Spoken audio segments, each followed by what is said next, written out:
সাথে আপু অনেক ইমোশনাল, সে মানে কান্না কইরা দেয় সবসময়।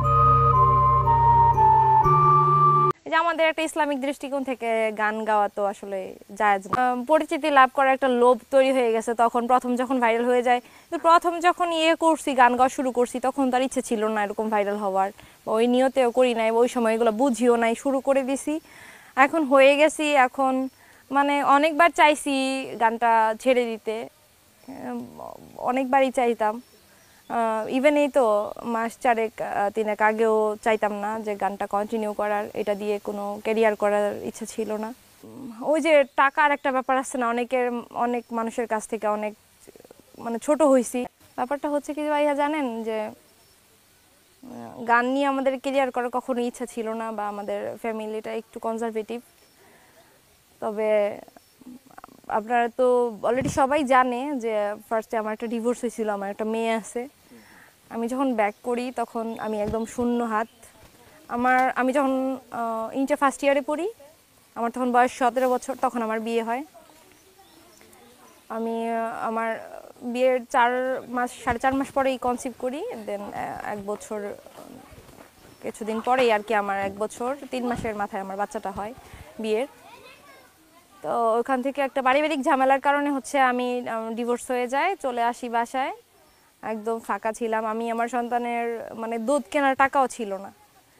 তো ওই সময় এগুলা বললে অনেক লম্বা স্টোরি, ওইদিকে যাইতে চাই না। তো রিসেন্ট আমার সাথে একটা ব্যাপার হয়েছে অনেক বাজে ভাবে, যেটার জন্য আমি অনেক বেশি হার্ট হয়েছি, মানে অনেক কষ্ট থেকেই আবার এখানে ব্যাক করা।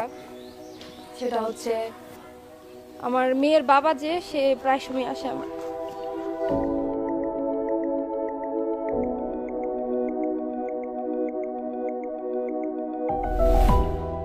সাথে আপু অনেক ইমোশনাল, সে মানে কান্না কইরা দেয় সবসময়।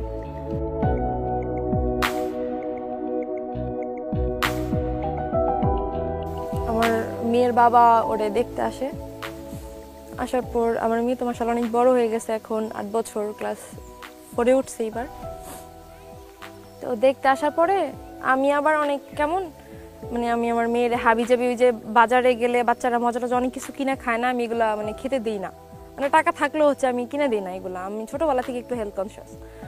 তো আমি নিজে ওইগুলো হাবিজাবি খাই না, ইভেন আমার মেয়ের ওভাবেই রাখার চেষ্টা করি।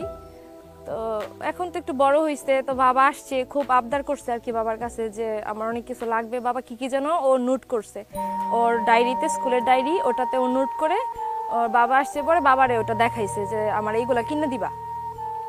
ওর বাবা আসার পরে ওগুলা দেখানোর পরে বলছে ঠিক আছে আমি তো চলে যাব, বাবা দেশের বাইরে থাকে, বলছে আমি তো চলে যাব, তাহলে তোমার চাচ্চু আছে, চাচ্চুরে দেখাইও, আসলে চাচ্চু কিনে দিবে, আমি টাকা দিয়ে দিব। তো পর দিন হচ্ছে ওর চাচা আসে, আয়সা বলে যে তুমি নাকি বলছিলা ভাবি যে করতে, সারিয়ারে নিয়ে যাইতে, ভাইয়া বলছে কি জানি সারিয়া কিনবে, এগুলা বলছে কিনা দেওয়ার জন্য।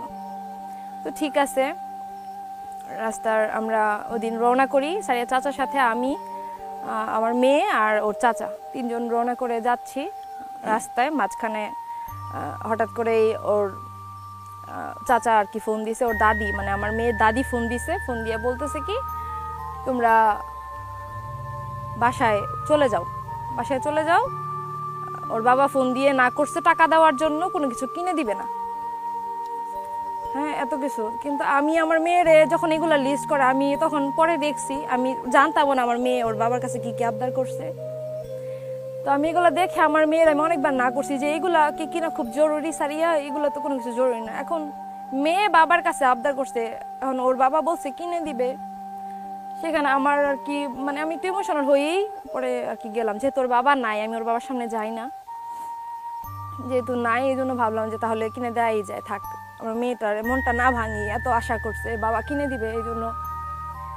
তো মাঝ রাস্তায় যাওয়ার পরে ওর দাদি ফোন দিয়ে বলতেছে কি তোমরা চলে যাও, টাকা দিবে না করছে, এগুলো কিনে দিবে না কিছু।